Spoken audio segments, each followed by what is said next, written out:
Hey there everybody, my name is Kat Bowser. I'm your resident fantasy therapist. Welcome back to my channel. Those of you here for the first time, welcome. My name is Kat Bowser. I'm a licensed therapist. I'm also a writer working on my first 2 novels, one the start of a series, one a standalone. And on my channel I like to talk about what I consider to be the heart of writing, and that's the psychology behind basically everything in a story, the world building, the characters, the motivations, all that stuff. Because to me that's what makes a story interesting. So that's kind of the angle you'll find with everything I talk about on my channel. Okay guys, so today I wanted to talk a little bit about fan fiction, or more precisely, what did fan fiction teach me? Fan fiction gets a really bad rap. Most of the time, if somebody's reading a story that's bad, they say it's written like bad fan fiction. And don't get me wrong, there's some really bad fan fiction out there, but there's also some really good stuff. So I wanted to kind of think about, because I'm a fan fiction writer as well as a writer working on original stuff. And I wanted to talk about what exactly have I gotten out of fan fiction? Like, how has it helped me? So I haven't really narrowed it down to any specific numbers, so we'll just see what we get up to. So first and foremost, what has it taught me? Head hopping. I head hop so much in my early fan fiction. So head hopping, for those of you that don't know, is when you're in a particular character's point of view and then you jump to another character's point of view. It's really easy to do in third person. I've noticed when I write first person, it doesn't happen nearly as much because you're kind of restricted to that one character's viewpoint. But in third person, especially omnipotent third person, you're kind of seeing everything.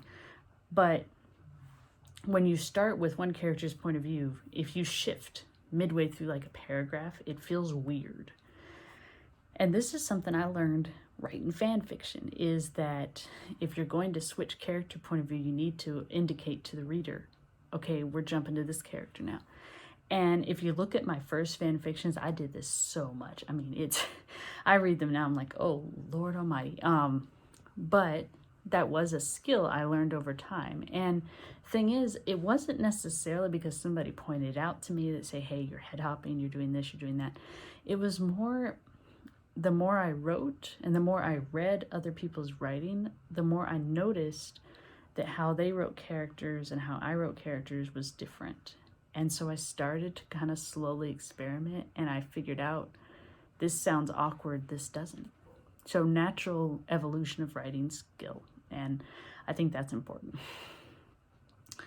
2, you learn what your preferences are. Everybody's got their favorite tropes. Everybody's got their least favorite tropes. Everybody's got their point of view. Everybody, you know, that's something that you learn in writing in general. And for me, because I wrote a lot of fan fiction, that's where I learned it. Like, big one, I don't like second person. I cannot stand it. There's actually a very popular type of fan fiction, which is basically a self-insert, where basically you just stick your name into the story and you interact with whatever character. And some people, they'll write it for their audience, so it will literally say X character and your name, and then they just write it like that. And I found I cannot stand those stories. They really grind at me. I don't know why, because most of the time, honestly, the ones I've read, the detail's good and the style isn't bad. It's just, I think it's just the second person. I can't stand the second person. So that's something I've learned. But I've also learned, for example, I cannot write smut to save my freaking life. I've done it a few times. I did it when I was younger, and I've done it once when I'm older. Once I was older and actually knew more what I was talking about. And I'm just not good at it.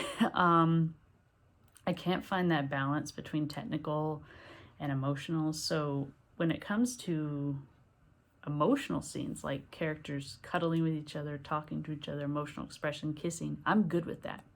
I love doing that. But once it actually shifts to like physical sex, not so much. So I figured out through fan fiction, okay, I need to do fade to black because if I try to do smut, it's going to be horrible. It's not going to end well.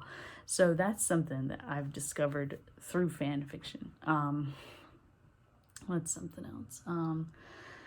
Oh yeah, criticism.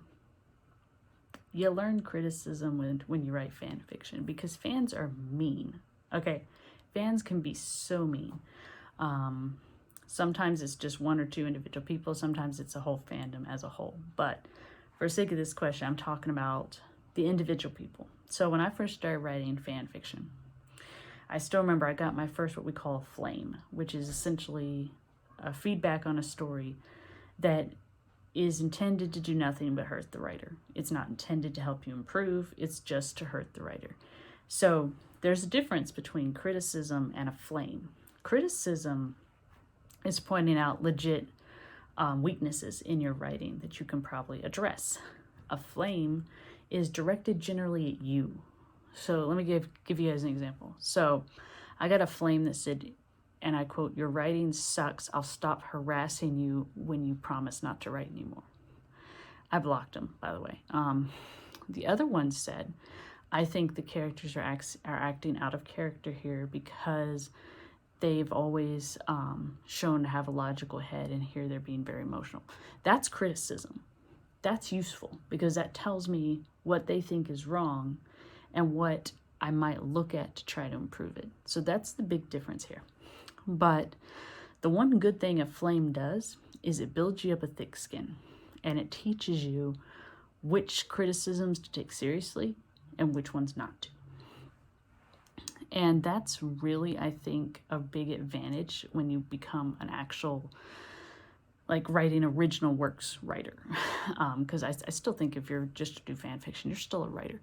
But if you're writing original works and you're starting to put them out for beta readers and things like that, it's good to have learned how to take criticism, but also how to differentiate between when someone is giving you legit criticism and when they're not. That being said, it also taught me not everybody's going to like your work. They're just not. You can put your work through 1 million editors, 1 million beta readers, rewrite it 1 million times, make it literally probably the best thing that's ever been written on the planet, and somebody will still not like it. That's just how it's going to go. And I think it's useful in fan fiction to realize this, because you're writing in a fandom with generally people that like the same fandom as you, but you still see differences. You have people that like this ship and not that one. You have people that like this character, not that one. You learn that people have different interpretations of the same thing.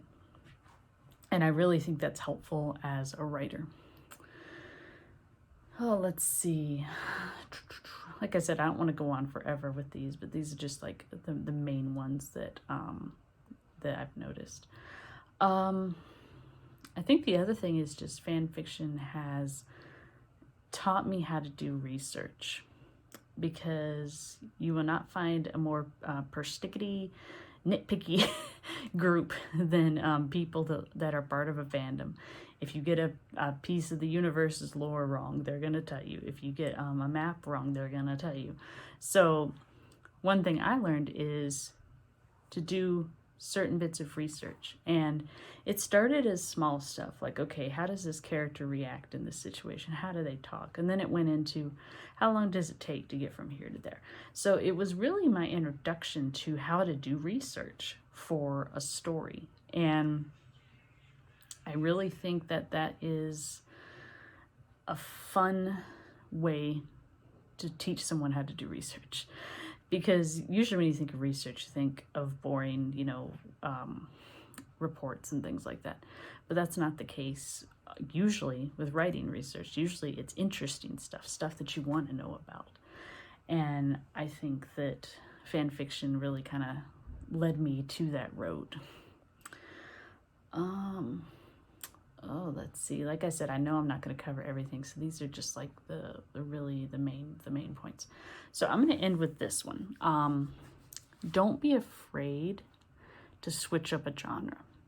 And what I mean by that is, if you look in fan fiction, you will find fan fiction for like the most child-friendly, soft cartoon, story, movie, book, whatever that you can imagine. And I guarantee you somebody has written a drama about it. I guarantee you somebody's written a horror book about it. And this is not necessarily a bad thing. I think it's interesting for writers to explore different genres with characters that you wouldn't necessarily think would fit in that genre. Because I think that keeps us from doing stereotypical characters. It keeps us from doing stereotypical situations. You know, if you take something like, well, here's one. Rainbow Bright. You know, a very short cartoon series about a girl who goes around and colors the world, and it was usually about, you know, simple foilings of Murphy Dismal and interactions with her friends, festivals, that kind of thing. That kind of lighthearted stuff. Somebody wrote a war story using those characters, and it was damn good. The characters were the same, their personalities were the same, but they threw them into this much darker and more complicated world, and it kind of let them play with those personalities in that kind of world. And I think that's a good thing. I think that can be a very good writing exercise. So I'll end with that one, because I really think that's one that people overlook sometimes. So those are just my thoughts on things that fan fiction has personally taught me. I'd love to hear from you guys if you've either read or you write fan fiction and what you think. Because like I said, it gets a bad rap, and I really don't think it deserves a lot of it. If you guys like this kind of content, let me know. Make sure you subscribe and ring that bell so you don't miss when I upload. I upload twice a week, usually once at the beginning of the week, once at the end of the week. And as always, if you guys have suggestions or any topics you want me to discuss, let me know. I'll get to them as soon as I can. And until next time, stay safe. Have a good one.